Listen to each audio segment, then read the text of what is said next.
Hi,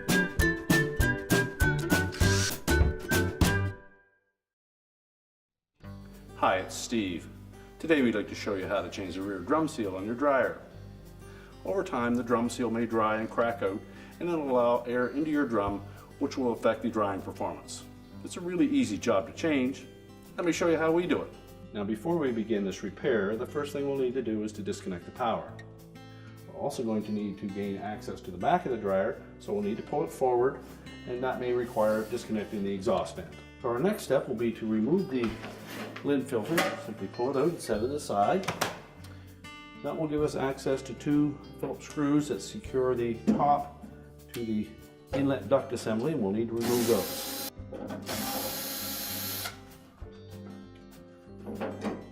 Now that will allow us to lift the main top. There are a couple of spring clips located in about 2 or 3 inches from either side. We can either use a putty knife to go into that gap and depress them, or you can simply pull the main top forward while holding the cabinet just far enough that we can lift it away from them. Do that on both sides.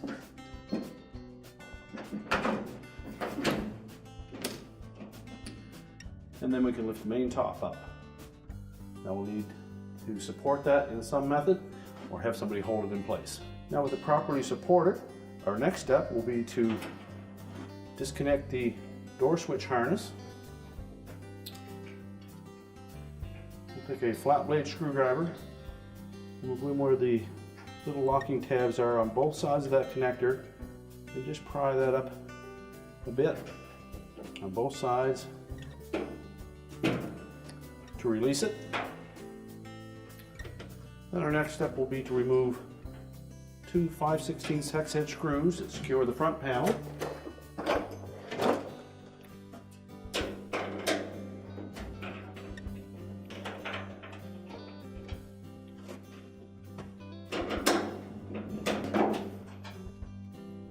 Just hold that front panel in place.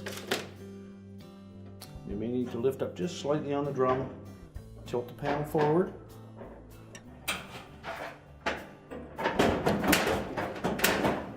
And then you'll need to lift it up slightly to disengage two clips on the lower edges of the cabinet.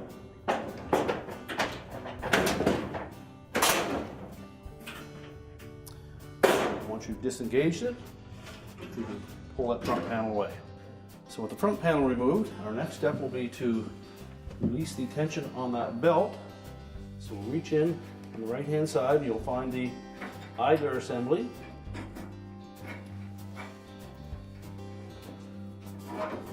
We're just going to pull that towards the right side of the cabinet. And that will release the tension on the belt. So you can roll it off of the motor pulley and the idler.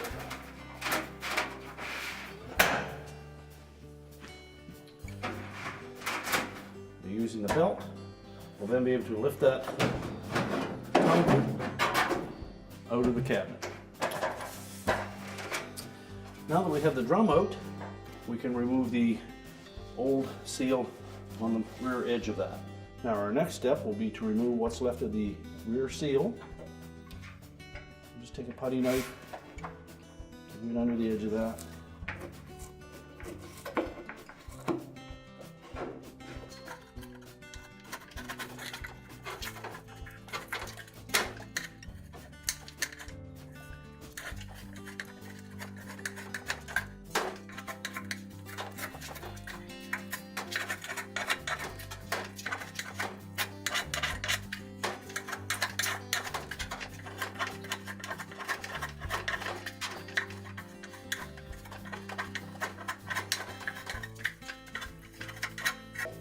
Once you have the old seal removed, you can discard that. And next we'll want to clean as much of that adhesive off, particularly any areas that the adhesive might be loose and any excess felt that may be there. So either using a putty knife, a wire brush, or a solvent that will soften that glue and remove it. Keep it as clean as you possibly can. Now we're ready to put the new seal in place. So if you look at it, you'll note that there is a colored thread on one edge and two white threads on the center and opposite edge. If you open it up on the back side, you'll note that there is a preformed fold in place. That fold will go over the lip of the drum in that fashion. So our adhesive is going to be underneath the colored thread area. Now we advise putting the adhesive on the drum rather than trying to put it on the seal, as it will be difficult to keep it from getting absorbed by the fold. So just do a little at a time.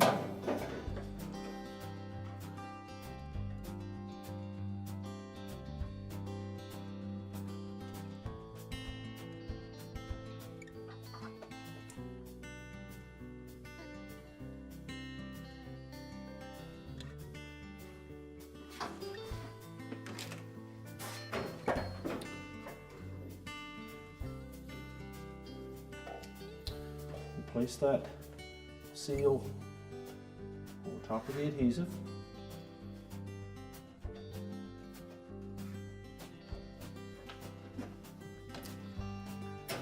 We'll take a spring clamp, just hold that section in place.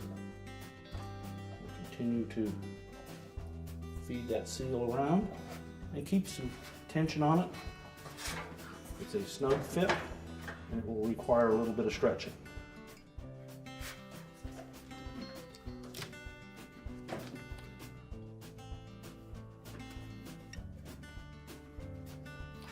Once you have a short section done, just rotate the drum and add some more adhesive.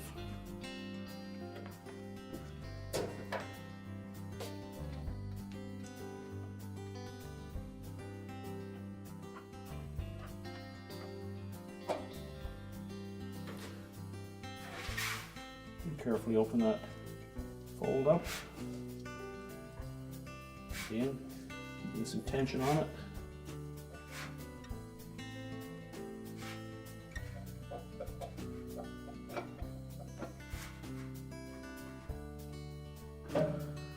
Put another clamp on. And just continue to do that until you're all the way around the perimeter of the drum.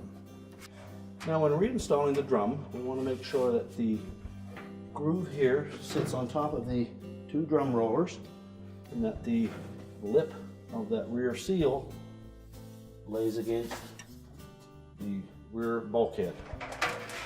So we'll begin by just draping the belt around the tumbler, the groove side of the belt against the tumbler. Lift it into the opening.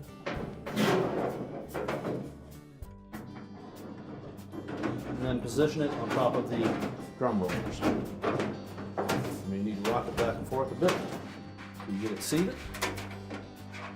Then just let it hang there. Now our next step will be to route the belt around the idler and the motor pulley. Now when reinstalling the drum and the belt, you need to know how that belt will fit around the idler and the motor pulley. Essentially, the belt will come through that opening on the bottom of the idler. It will wrap around the motor pulley, and then the groove side of the belt will wrap around the drum. So when we put it in, the belt will be just hanging loose. We'll pull it through that opening, pull the idler over to release the tension on the belt so that we can roll it onto the motor pulley. So we'll reach in from below. We'll pull that belt from the right hand side towards the center. Locate the idler, roll over the top of the idler, whether it is a glide or a roller, and then pull it through underneath. Push the idler towards the right, release the tension on the belt, and then roll the belt onto the motor pulley. Now with it properly seated, be able to turn the drum, and the motor will turn as well.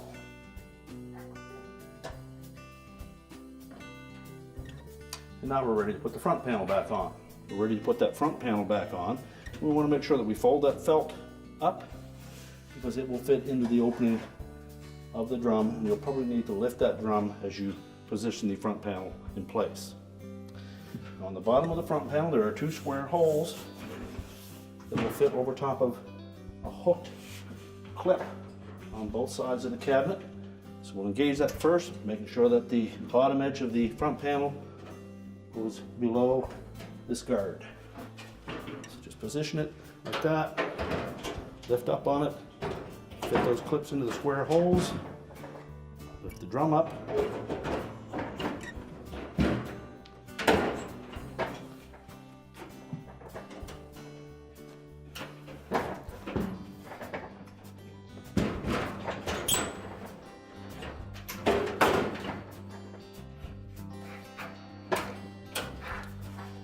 and then push it into place so that we can attach the screws. We'll tighten both of those screws securely. Remember to reconnect the door switch harness. Make sure it's fully inserted so that the locking tabs are engaged. And now we're ready to tilt the top down, engage with the front panel, so just pull it slightly forward. Make sure it's hooked on both sides. And then we'll reinstall the 2 screws into the lint filter opening.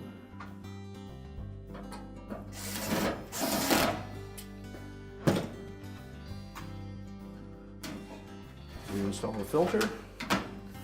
We're now ready to push the dryer back into position, reconnect the vent if you've disconnected it, and reconnect the power. And our repair is complete.